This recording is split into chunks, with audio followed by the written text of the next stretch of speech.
Hi, Lois. How are you today? Hi, good morning. I'm doing good, thank you. Yeah, thanks for taking the time to be here with us. I appreciate it. Thank you. As you know, we're opening up enrollment into the association again soon, and we always like to talk to associates like you who have transitioned successfully. So maybe you can just start by introducing yourself and the company and position you're with now, please. Okay, so my name is Lois Young. I'm in Australia. I transitioned about 9 months ago. I work for PRA Health Sciences in Sydney, and we work Fantastic. in clinical research. Amazing. Well, congratulations on your success, and it's been fun Thanks. watching you and your career. I know that you did have some challenges though in your job search, and I wanted to rewind to some of those. We usually break those into two categories: the technical challenges like your resume, LinkedIn, networking, but also the mindset challenges, overcoming rejection, figuring out which job is right for you, etc. Can you talk a little bit about the challenges that you faced? So, for those who don't know me, I'm a mom, and I've actually had a really big career break.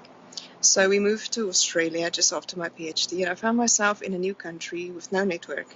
And I think for almost a year, I've done the typical job applications, sending out my CVs, and didn't actually hear anything back. No success there. And I wanted to make the transition into pharma.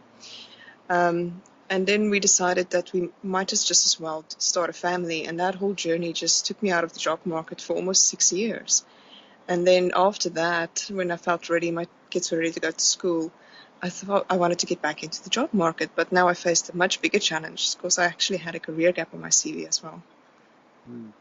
Yeah, and I think that's something a lot of people face. We've had a lot of people who've taken time off for family, for other reasons, and then finding a way to get back into the career of their choice. So you joined the association after facing that challenge.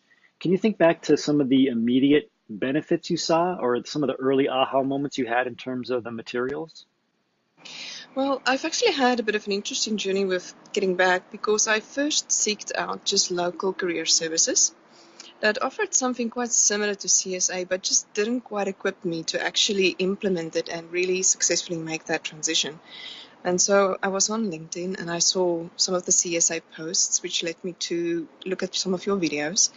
And that kind of gave me a bit of an aha moment because it was more targeted towards my problem, which is the stigma that's around a PhD and what I need to do to overcome that. And for me, that was the difference, what made me actually want to give CSA a chance and see if that could actually make Hmm. the difference that this other company just couldn't. Yeah, well, thanks for sharing that. I didn't know that. And so you joined, you started going through the materials, you found value there. But I wanted to ask you about the private group too. It's really hard for people on the outside to understand how a group can help you, that there's substance and support and the responsiveness. Can you kind of explain it for someone who maybe hasn't been in that kind of group before? So with the private group, I think what made the biggest difference was the fact that as PhDs, we do have some very unique problems that we face when we're trying to make this transition. And it made me realize that this problem is shared between everybody, all the members, and then seeing how they overcame it and the effort that took from them and some of the advice that they had and how do you deal with certain questions, how do you deal with certain scenarios, that really made a very big difference. Hmm. Well, thank you. Last question, one of my favorites.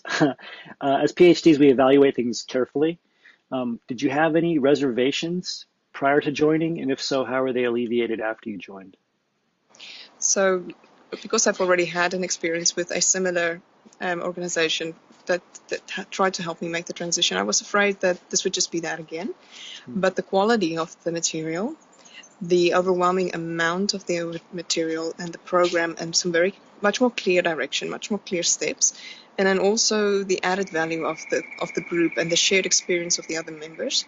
That's what made the difference Hmm. in the end. And that's what sort of alleviated whatever skepticism I might have had in the beginning after I joined. Perfect. Well, thank you so much for sharing and for taking a chance. Congratulations in your career success, Lois. Thanks, Thanks, Isaiah.